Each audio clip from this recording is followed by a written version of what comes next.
We are live. Yes, we are. Hello, everybody. Welcome to the Jennifer O'Brien Show. I am your host, Jennifer O'Brien. And with me today, we have the lovely, the beautiful, the talented Marlo Rutz. Welcome, Marlo. So glad to have you. Girl, thanks for coming on. Never was it a question whether I was going to be on here with you. I love you, and I am so, okay, I'm jumping out of my skin a little bit because I love my time with my Jen. Yes. No, listen, this has been a long time coming, and I'm glad we could make it happen today. And gosh, I mean, where do I begin with you and with us? But we're going to just start with you. For those that may be tuning in, to all my I'm not trying to get you excited, but I'm seeing that we have one person is watching right now. So girl, no yes. pressure. No yes. pressure. I wasn't nervous before, but now I just stumbling my words. Oh geez. Right. But I would love to hear, let's talk a little bit about you and what you do and who you are. So who is this Marlo Rutz and what are you all about? Tell us. Oh my gosh. Well, hello, one viewer. So excited that you're here. This is awesome. Jen, honestly, so excited to be here. I don't, where did we begin on our journey? But, again, as you introduced me, my name is Marlo Rutz, and I am passionate about what I do in life. Right now, God's called me to be an empowerment coach and a comedian. Wow. So what does that even mean? I love to help people shine a light on their stories. That's it. Yeah. Done. Mic drop. That's the way I explain it. I'm out. That's all. Because Jen, you and I, oh my gosh, the hours we spend talking on the phone about our stories. Yeah. I'm a firm believer. I know it is true that we are all rooted in our stories. So as a coach and speaker, I love to help people do two things. To reshape, to re-see their paralyzing perspectives and their sabotaging experiences. And that's all rooted in our story. And so that's what I get to do. I get to help people take their story, look at maybe how they were viewing it for so long, see how it might be sabotaging your life, and learn how to rewrite it. And then with comedy, I love to shine a light on the relatability and the vulnerability in our life because, nobody escapes this world without those two things. So. Absolutely. And, I have to admit, as a comedian, and the fact that you're a comedian friend, but also a life coach, it's like, I love our juicy talks. I mean, we just get to the nitty gritty. There's not a lot of like, how's the weather? It's like, we go straight into like childhood trauma. It's beautiful. It's effortless. And I love, I love it because it's a journey that I've been on for about 7 years of healing and working on my story. And you've been on this empowerment coaching journey and have so much wisdom. And I know one of the highlights, like as a comedian, I love your stuff. You crack me up. I know you're funny on stage. You make cute little funny videos that I love. I remember though, the turning point for me is seeing you at a conference when you did like a kind of a workshop. And you told this incredible story. Like I had no idea you're like describing this child or this little girl and all this trauma. And I'm like, whoa, who is this person? And then of course, twist, spoiler alert, at the end, it was you. And I was like, oh, like I didn't even see it coming. Like I was so like, oh, that's your story, Marlo. Like I had no idea the way you told it. And it was just done so well. And you have such a gift at speaking, no doubt about it. Like that is, we were all just kind of eating out of your hand. So tell me, like, when did you know, like, oh, I have this gift of speaking and of transforming a room with my story and empowering people? Like, when was that like light bulb switched on for you? Oh my gosh. Well, first of all, thank you so much. Thank you. I really appreciate that.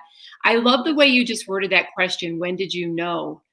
Because I think that's one thing I would love for your listeners and viewers to walk away with is that sometimes you know it, or sometimes it's a little it's a little nudging, but then you start the story game, like, oh, not me. Other people do that, not me. I'm not good enough. Like, I'll just look righteous. And so I played that in my head over and over for many years. But, you know, as far as doing what I'm doing now and finally able to step into my courage with that, that was 1,000,000 trillion, no question, hands down, the love of Jesus and the grace of Jesus.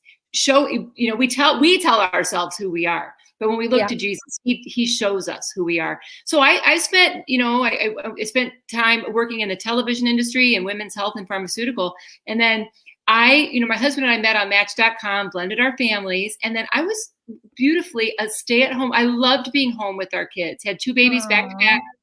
And so I just felt this nudging and stirring in me that God, you know, I joke that I would like hide under the couch, you know, hide from God, like he'll never find me here, because I felt him putting it on my heart that you need to encourage all people, but I do tend to work a lot with women and make people laugh. And I was like, thank you very much, not doing it. So I ignored him. I'm like, God, look, if you knew my life, okay, you know, today is set aside to alphabetize and organize my spice rack. So I have no time. Don't you see how busy I am? So but he just he was relentless with it. And I would meet with people and coach inadvertently, like, and then all of a sudden, sitting in a coffee shop, a woman said to me, Marlo, you should consider doing this. It's like you were made for this. And that's when I waved the white flag of surrender and said, okay, God, I crawled out from my metaphorical couch and said, just show me what you want me to do. Who do you want me to talk to? What do you want me to say? And then guess what? I surrendered. And it was 2 years later where God gave me what it is that he wanted me to do and say. And that came in the form of the story that I told you all, the story of Sleeping Beauty. You can tell that if you'd like me to. I would love that. Yes, please. So then 2 years after this surrender, you get this story of Sleeping Beauty. Please tell that. Yes. So I was praying. I was going to church. I was listening to people. I was seeking, and it just wasn't clear to me who I was supposed to talk to and what I was supposed to say. So one day, you know how you pray something and then the answer is not there immediately. Then all of a sudden you're like, there it is. Yeah, it's there. The sky opens, but it's when you least expect it. Yes. The angels descend. The message appears. Here it is for you. There I was, sitting on our bedroom floor, folding my millionth load of laundry, y'all. You know how that goes. Oh, I love folding laundry. Girl, which one of your Real Housewives likes folding laundry the most, would you say? Kathy loves laundry. She lives for laundry day.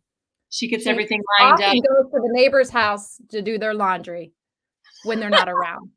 It's a whole thing. We'll get into it another time. Oh, I love your characters, you guys. I love this woman. I love your characters. I love it. So me, who just like Kathy would have been, hey, June. Hey, June. I love you. You're one of my favorite people too, June. I love you. June Bug. Yes, we love June. She's great. Love her. So I'm folding my laundry, got a washcloth in my hand, folding it, trying to match the socks. Don't even try. It doesn't happen. So our little girl, Kailani, came running in our room, did a backward somersault on our bed and popped up and said, Mommy, I want to write a book called Sleeping Beauty. And I was like, oh my gosh, like the copyright laws alone are going to just put her straight up. Yeah, you're like, whoa, slow down. I didn't want to break it to her, So gently I said, baby, have we read that story before? And she said, well, no, Mommy, not the regular Sleeping Beauty. In my story, I want to write a gal who has all this beauty on the inside of her. But in my story, the girl's beauty on the inside of her is asleep, not the girl on the outside. And I was like, huh? What? Like, what? Whoa. And she's 15 now, and I keep asking her about the book, and she said, I don't know. I just said, I never wrote it. I never really thought of it after that. So it was like a little God sprinkle. I love my God sprinkles. I know you do. And that was it. Like I went to Starbucks the next day and I wrote a talk called Wake Up. And it's based on Ephesians 5:14 that says, wake up, sleeper, rise from the dead, and Christ will shine his light on you. So yes, that's my diving board. That's it. That's where it all That's where it all began, because we're all, Jen, from us talking about our stories, there's little nuggets of courage, worthiness, whatever it is, it's in there, and it can, and beauty and peace and passion and purpose that can be lulled to sleep because of the stories we tell ourselves, the beautiful versions of ourself that we walk down in that metaphorical basement and lock them away, and their time for them to wake up and rise, girl, rise. Yeah, I in my comedy set, I have a whole joke about the HGTV shows that do all the renovations. And my joke is, every time they come in, they start tearing down the walls, right? And every time they go in the walls, they find something that they didn't expect to find that's wrong with the house. And they end up having to go over budget because they got to fix like the electrical system from like 1972 that's about to, explode. But the more I tell that joke, the more I realize, like, as I'm really digging deep, because I'm seeing a really good counselor these days, and we're digging out the childhood trauma. That's just exciting and fun. And no, actually it's not. It's really kind of, I'm like just ready to hurry up and get through some of this, to be quite honest with you. I'm like, really, I got to keep looking at it. But you got to heal it. But I kind of feel like the joke that I say, my punchline is, don't let them in the walls, because every time you let those renovation people in the walls, they find something wrong, and then they got to fix that thing that, if had you not let them in the walls, they would have never known the electrical system was about to, short fire or something, and start a fire in the middle of the night, whatever.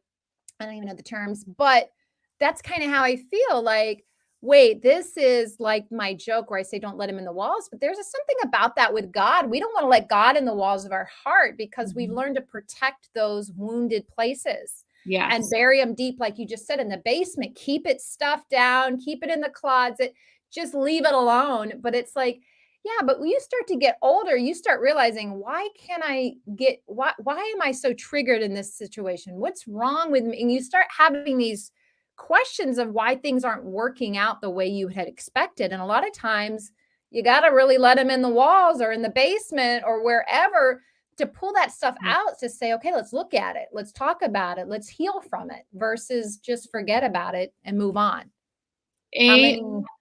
First of all comedians have that moment where they're like, why didn't I think of that? That is brilliant, Jen, because you're a brilliant writer and a brilliant comedian. That is so good. And what I love about everything that you do is that there's a message in most of your comedy. You're doing, and that's why I love our conversations together, because it's like we're both coaches. Like, even though I don't, maybe you don't carry that title, girl, you have walked it. You've figured it out. You're working through it in therapy, and it's so powerful what you can learn. But exactly what you're saying is the truth.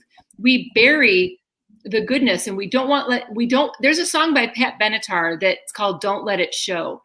And hey, Gordon, we love you. We love you. Thank you. And then don't let them in the walls. Powerful, sis. Thank you, June Colson and Gordon Douglas. All great, funny comedians. Check them both out for sure. For sure. Have to have all of them on as well. Yes, they are awesome. I've had them. Yep, I love them both. We'll talk more about them. I was just going to say I had them on my show, and I didn't want to talk about the show, but I've had them both on my show. Gordon was on twice, and they're incredible. But Jen, such power in what you're saying. Like, and that's the thing. Don't Let It Show, that song by Pat Benatar, that's where the anxiety comes from. People say, in my talks, the first thing I ask the audience is, how are you? And then later I'm like, I ask it in a different way. No, really, this time is for you. I want to know, answer for yourself in your own mind right now. How are you really? Because I used to put on a show, girl. Now, I love my weaves and my lashes, and I love all that stuff, but I used to do it to hide. Now I just do it as an accessory, but I used to put on this show to the world that I was absolutely fine. And I know now, looking back, that's why God called me to do what I do, because I've walked in the muck, and I remember, just fine. I'm fine. I was raised to be with a single mom. I was raised to do it myself, and I was fine. We took the family pictures. I looked fine. I was fine. Sure. And until I was driving down the highway one day, and I thought I was having a heart attack. My lip was sweating. I was shaking. My heart was pounding, racing. And I pulled over. Like elementary school for me. No, just go ahead. Sounds like elementary school every day. Just internalize that fear. Push it down deep. Go ahead. No, go ahead. That's where the roots are. That's where they probably started, right? Sure. And I was like, I'm going to die on the highway with my son. I thought I was having a heart attack. I'm like, what's like? There was, that was your first panic attack. You know what? I'm trying to think. I think something now as I started to put it together, I realized that's what they were. But you and I have talked a lot about this, that it comes from nowhere. Panic attacks come from out of the blue. There's that anxiety where before you get on stage, you're anxious, or something makes you anxious, or trying to find those matching socks makes you anxious. I was like, so I pulled over and I'm sitting on a stoop in a CVS parking lot, and my son was like, "Mommy, are you okay?" And I'm literally shaking. And what did I say? "Baby, I'm fine." And so a friend came and got him and took me to the hospital. And I've had a few other episodes like that, had other episodes like that. And what I found is I met this person, this thing I'd been carrying around with me called anxiety. I didn't know, because I was trying, all that to your point, I was walking around. In my core, I felt like I needed to do more, be more, make it look just right. Sure. And bury it. Don't let it show, because that's considered weak. Yes. And that's a lie of the enemy. That is not true. And if anybody's watching or listening and you don't feel so fine, you find that vine to grab onto for support, because you are not alone. It doesn't matter what people look like in the world. We are all connected with that relatability of. The world teaches strength is you're powerful, you're bulldozing, you're getting through, nothing stops you, I'm taking on the world. And weakness is vulnerability, which is actually completely a lie, and it's completely opposite. When you can be vulnerable and admit weakness and admit, hey, I'm not okay. I mean, there's real power in that, because that's meaning, hey, it's time there's a problem, one, and two, if we're admitting there's a problem, we can admit that there's a solution to the problem, so it's people that just don't, they want to live in denial. And it sounds like you and I are really good at that, especially when you're not in a childhood situation where you're able to really express or really deal with stuff. You push it down, but eventually that pot's going to boil over. And it sounds like it did with you on a few occasions. Yeah. And you and I have talked a lot about anxiety, because I know I've had an anxiety disorder most of my adult life. So it's like a low grade fever. You just walk around, I'm just anxious. You know what I mean? Right. I don't know how to feel calm. Feeling calm makes me anxious. So I'll just say anxious already. Thank you very much. But then you get these things, the panic attacks are like, oh, I hated panic attacks are the worst, especially the first ones. First one's always typically in people that I know up in the emergency room, because you're freaking out. You're like, what's happening to me? Although my first panic attack, I was on drugs. So didn't want to go to the emergency room. You know what I'm saying? So I love your story. There's such power. There's such power in our stories. I love that. But like you and I have talked about that. That's what I learned over time. Obviously, you and I have both talked about the fact that if you're feeling stuff physically, you get checked out. Like I've been in, I go in, and I know what it feels like now, and I know what to do, and I know that they subside. Yeah. But the difference between anxiety and a panic attack is anxiety is just kind of something that it's kind of with you. But a panic attack, heart racing, like you feel like you're having a heart attack, it comes from, it's seemingly out of nowhere. Oh, it's the worst. And then you're all in your head. It would take me weeks to recover from a really good panic attack. Weeks. And then I had scriptures and I'd push it, and it was fine. And I coped, but I wasn't ready. I'll be honest. I wasn't ready to deal with my stuff until that midlife crisis. It was like, we're going to really dig and get this stuff out. I just kept pushing it. I managed my pain for a long time. I just did. And now Jesus is like knocking on the doors, like, I'm ready to heal it when you are. And it's like, okay, let's do the work. Because it's work. Okay. Gordon says, just read Are You Really Okay by Deborah Faliti. was featured book on Focus on the Family. Let's get real. Good job, girls. So, hey, maybe a book we need to actually check out. Sounds like it's along the lines. Fifi says anxiety is a silent storm. Yes, girl. Yes. And, yes.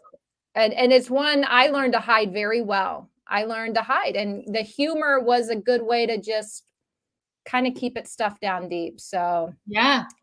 I mean, that's why I started doing comedy. People are like, how long have you been doing comedy? I'm like, I would give like the number of years I was doing, but I'm like, I started doing it my whole life. I started doing it in my mom's living room. And I remember my grandpa felt, he was just my angel. And I knew he just was sad.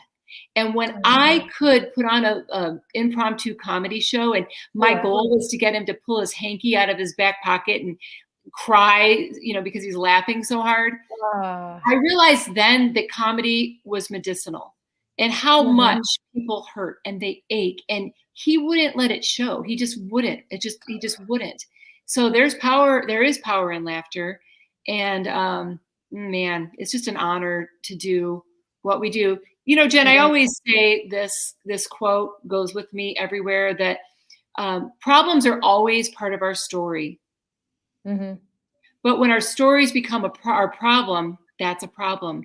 The stories that we're telling ourselves, they become our problem. We tell ourselves so many. There's always going to be adversity and circumstances that we can't control, and sometimes we tell ourselves the story over and over again of those stories of how it made us feel, how we decided not to do the thing because we weren't good enough.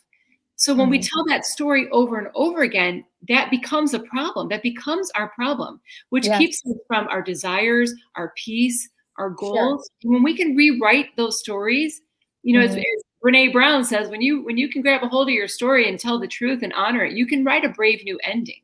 Absolutely. Yeah. Absolutely. And Fifi says, anxiety caused me to lose 35 pounds in 6 months in college. Couldn't eat for days. Listen, we could talk about that. Been there, done that. It was almost like I would love to eat right now, but I'm in such turmoil. Yeah. Man, we could have a whole nother show just on how all my, I have stomach issues since my mid-20s. Single mom. Why wouldn't I have stomach issues? Here I am, a stressed out single mom at 21. Stomach issues are coming. Yeah. So I get it. Such wisdom, Fifi. I love that. I love that. It does wreck you. And it's true. And I think what happens, if I'll speak for me, as I get older, there's that part of me now as a 46-year-old woman. I know I look 22. Thank you. No, you're not. No, you're not. You are not 46. I am. Now she's lying to me. Now she has me on her show and she's just deciding to lie like out of the blue. Oh my God, stop. But now it's like I have a responsibility because I'm really, like I said, I'm really working on a lot of PTSD childhood stuff lately. And it's not fun, but it's like I owe it to that little 7-year-old girl inside of me, 8-year-old, 9. I owe it to her to go back and do the work, to go back and say, okay, what was going on? Why was I so afraid? Or what was going on that I couldn't really even express it or deal with it? And you just making these agreements that, maybe this is just how it is. This is how you survive it.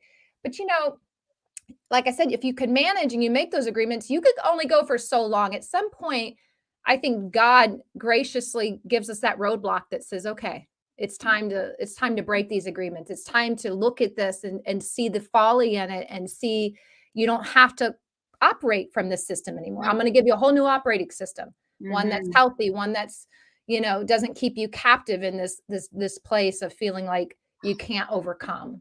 Yes. So talk about that a little bit, about how that's been for you.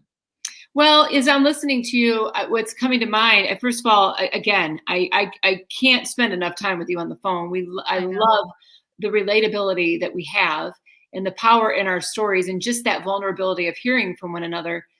But what you're talking about too is, there's this concept that, and I love that you said your age. Girl, I don't believe you. Now knock it off with the lies. But, we do grow chronologically every year. Every year that number turns over. And but we don't realize is that number it's chronological, it's set in stone.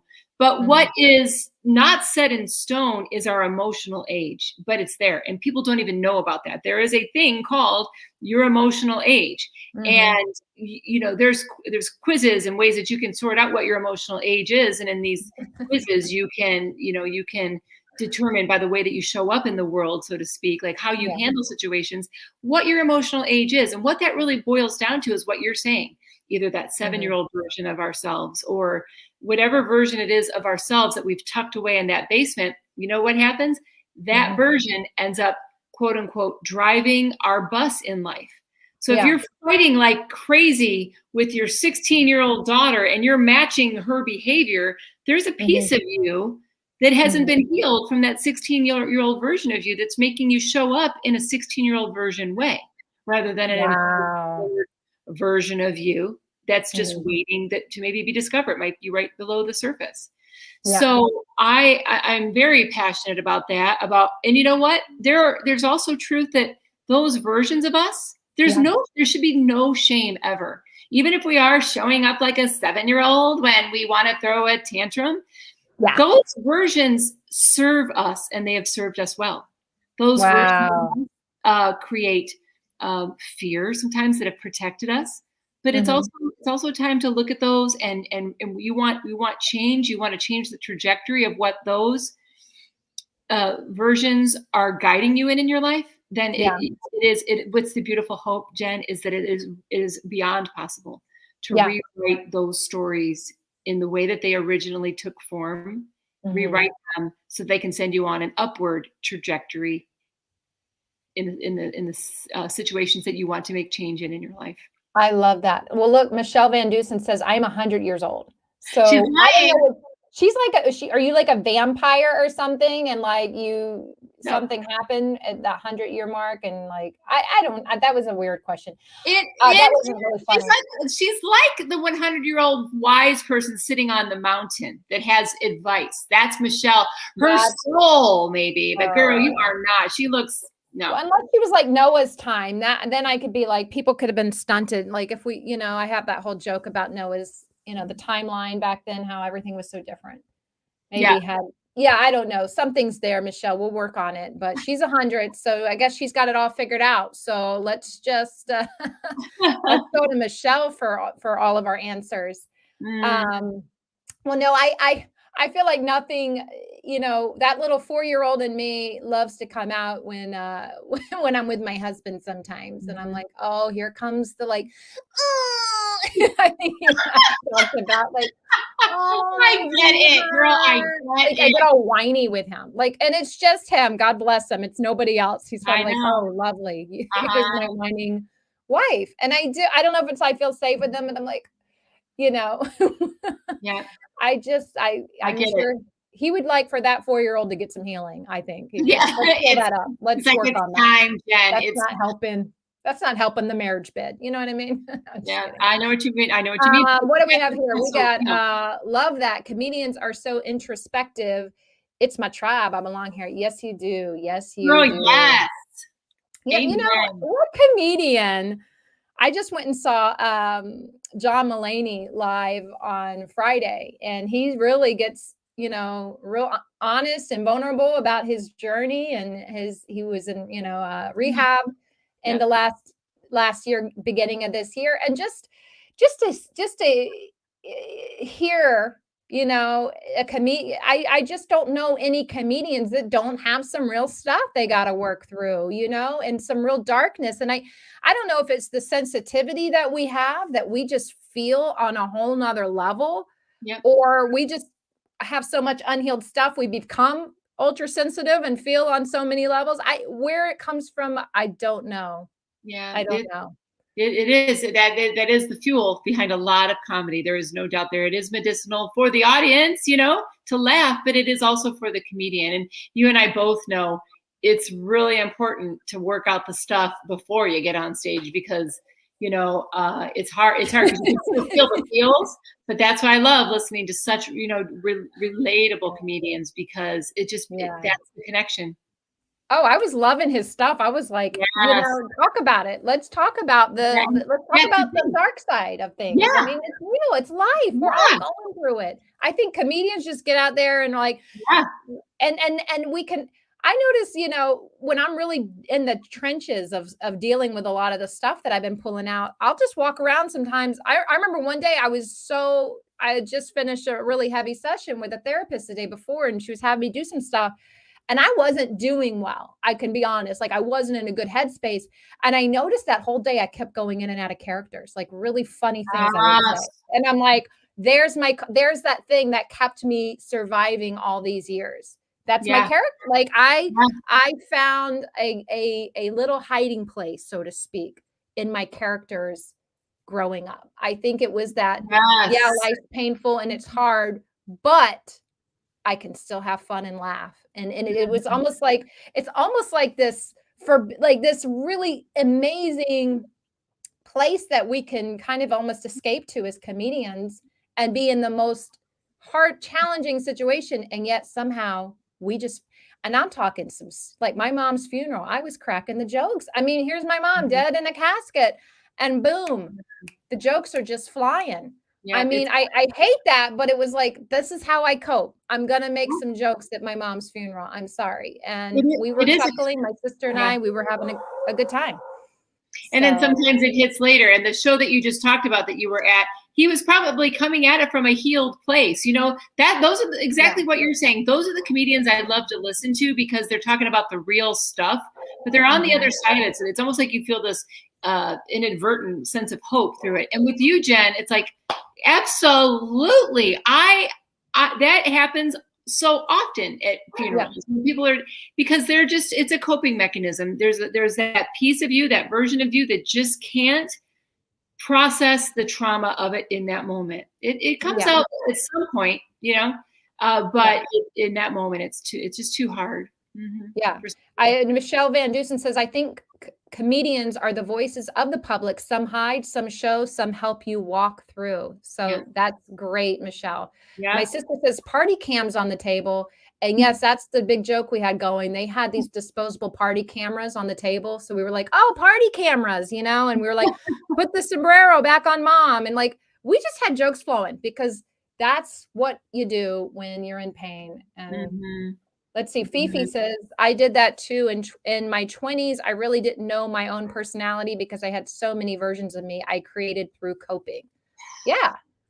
I mean, we are all just works in progress. My mom made me promise to tell jokes at her funeral. So I did. It was weird, but healing. Deanna, that's awesome. And to that point too, the person that you've lost, what a joy too, though. I mean, Jen, there is actually no shame in that as well, laughing and having fun, because you're also celebrating a life. You internally, I'm sure you deal with what you were feeling later. I always say the things the things that are repressed will eventually be expressed. I always say it's like a can of Pillsbury dough. It's gonna pop out somewhere, but it's coming. But the celebrate and the laugh, there's that element that you might have carried with you after that of shame in that. And I hope not. But I'll tell you, shame is, man, it's the lowest place. It's the lowest rung of emotions, shame. And we can beat ourselves up with that. And there is no shame in that. Laughing, having a joyful time at your mom's celebration. Oh yeah. And I was laughing hysterically at my husband's father's funeral, but that's a story for another time. Comedians and babies are here to help relieve the tension. Yes. You put a baby in the room. And puppies, and a puppy. Yes. And does that go for fur babies too, Michelle? Because I've got a fur baby these days because I got a kitty cat now. I heard about the story about the cat. Who was that? Your guest? I got Charlie. Oh, he's up and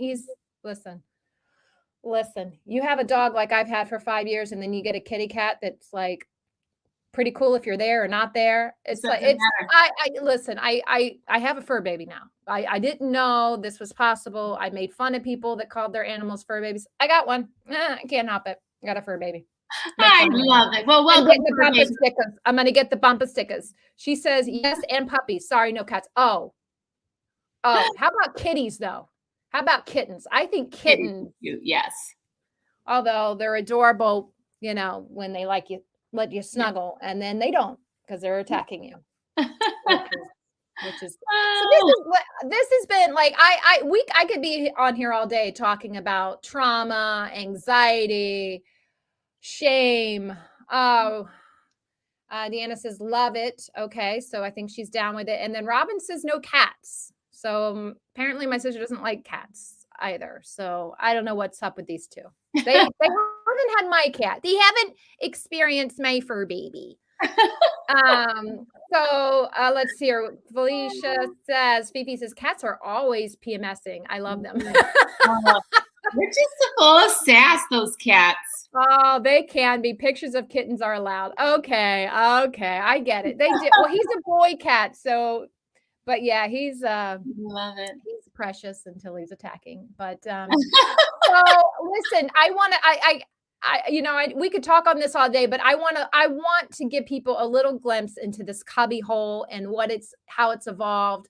Please enlighten us. It's such a light going out into the world, and I'd love for people to hear a little more about it so they can go check it out. So please talk a little bit about your journey with the cubby hole. Speaking of the story where somebody you didn't even know what to call it, I want that story, and then just everything else around it. Go. Well, truly, I am writing my book called God Sprinkles, and I am so excited about that for so many reasons. But one of them is I tell these stories, all these beautiful, they're literally sprinkles, like not literally sprinkles because I've eaten them, but like they're God's sprinkles. And I tell them over and over again, but I'm like, that's one of the joys of this book is to be able to tell the stories.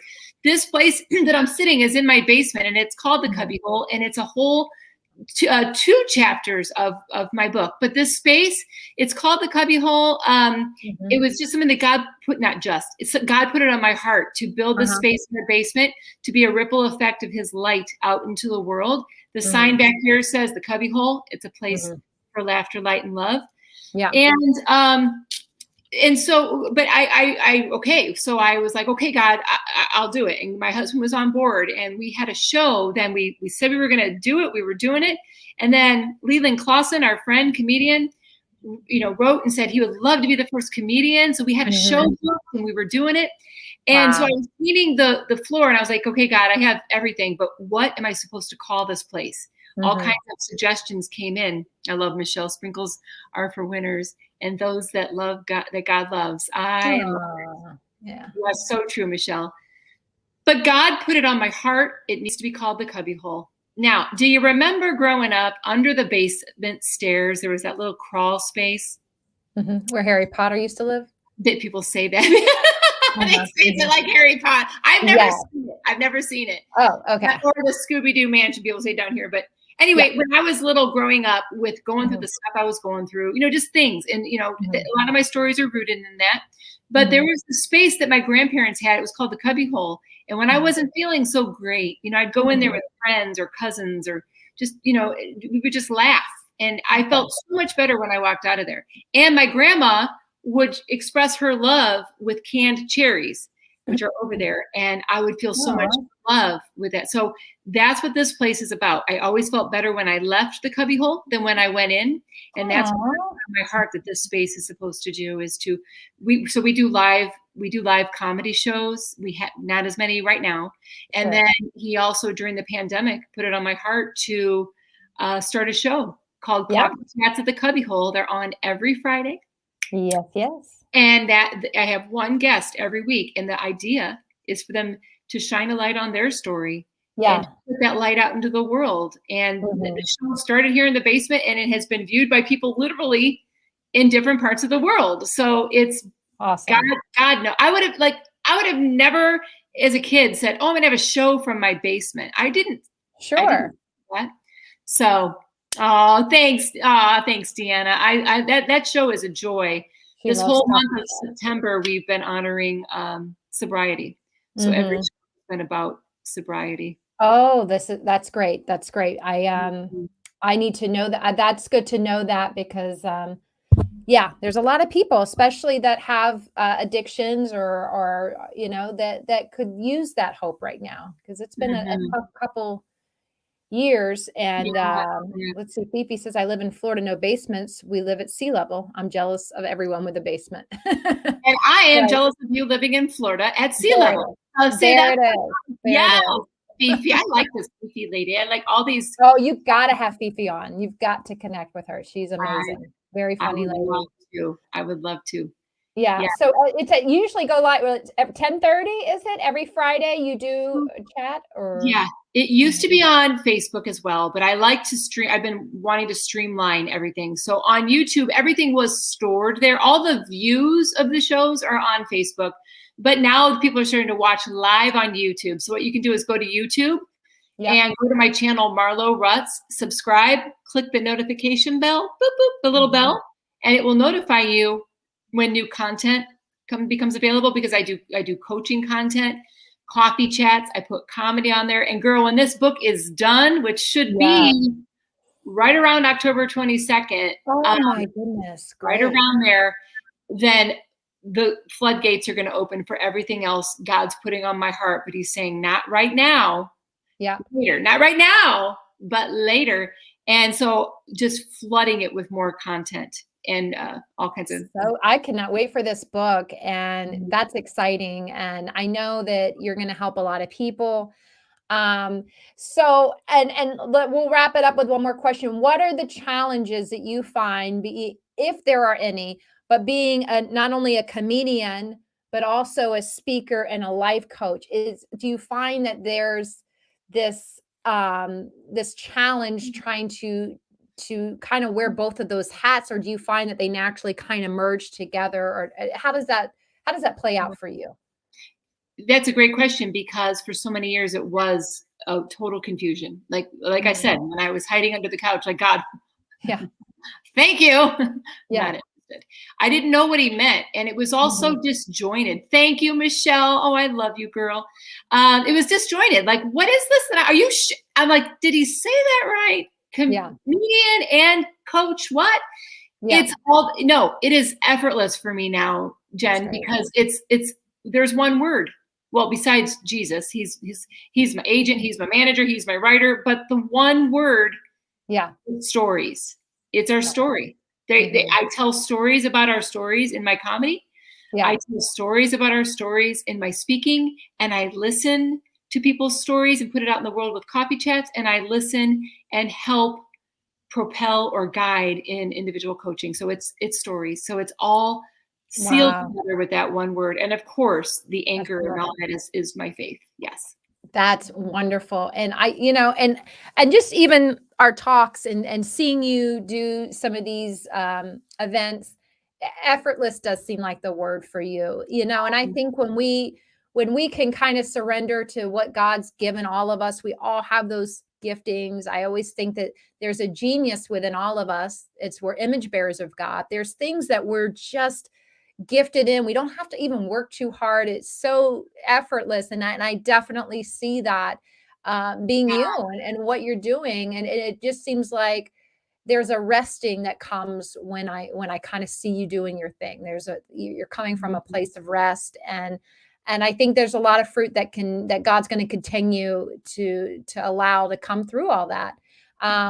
Just in our conversations, I've been blessed, and I know there's a lot of people that say the same thing, that have come on Coffee Chat or just been your friend, because you just have that way of just you can't contain it. It's just who you are wherever you go. Can I speak to that for just a second? What you just said is so powerful, and I just want to leave everybody with this. First of all, thank you so much for what you said about effortless. You have no idea what that word means to me, and I am honestly feeling that now. But the reason I wanted to mention that is I didn't feel that for so long. I remember standing at my kitchen sink, scrubbing spaghetti out of a pan. And my husband, and I was watching Ellen on the little TV in our kitchen, and my husband walked over and he said, "Baby, what's wrong?" And I'm like, "I am fine." Like, leave me alone. Like, there's nothing wrong. Why do you keep asking me that? And it was like my soul was on fire, because I knew within my soul I was meant to do what Ellen was doing, for example, to make people laugh and to comfort them and to love them. Right. And that's what I want to leave with people is if you're not feeling that right now, man, oh man, was I uneasy. Ask my husband, right? Yeah. Like I was just so uneasy, so uncomfortable, so angry. Like, why? And I felt like Veruca from Willy Wonka. Like I wanted it and I wanted it now. And I learned to rest. Trust me, not immediately. Trust me, years it took me to learn. And I'm hoping that this talk will help somebody close the gap between that adversity and peace where it feels so far from one another to just close it. And when you feel that adversity, you can rest in Jesus, that he has you. And if you're walking something right now, don't rob yourself from your own testimony. You're walking it right now.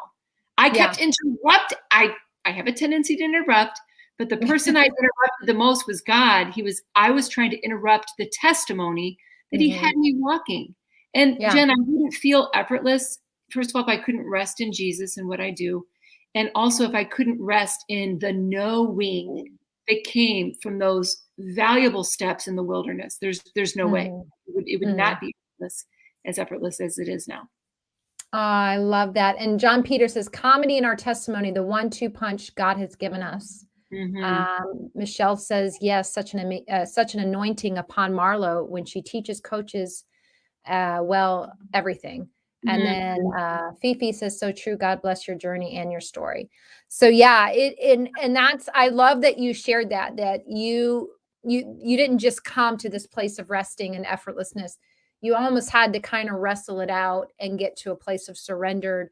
And I know that, I go in and out of that place a lot of times, to be quite honest, where I feel completely like, oh, God's got me. I know I'm right where I need to be. And then growth spurt, something is, so I'm still, working towards finding that place. But I know when I'm in that place of resting and in that place of just abiding in him, that's where the fruit comes. That's where Jesus can start getting to work, when we just kind of say, all right, I'm just going to show up, do my thing, do what I do. And I think that's where it kind of goes back to that's a genius within a lot of us. That's a beautiful, okay. I did think I smelled fire. I was not going to lie. And I just heard like the sound of almost like a fire engine. And I was sitting here looking at stuff.